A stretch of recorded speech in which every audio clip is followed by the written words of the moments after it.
In a cozy little house nestled near a picturesque pond, lived Tom the adventurous cat and Jerry, a smart and witty duck. One sunny day, as they were basking in the warmth of the sun, Tom had an exciting idea. He wanted to teach Jerry, the duck, how to swim. "Hey, Jerry, how about we go for a swim today?" Tom suggested, his eyes gleaming with enthusiasm. "But I'm a duck, Tom.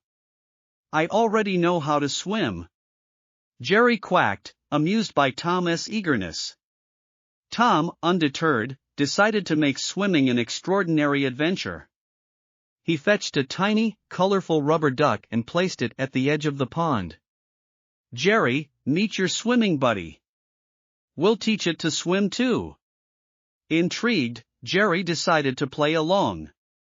The two friends started their swimming lessons with the rubber duck, naming it Splash.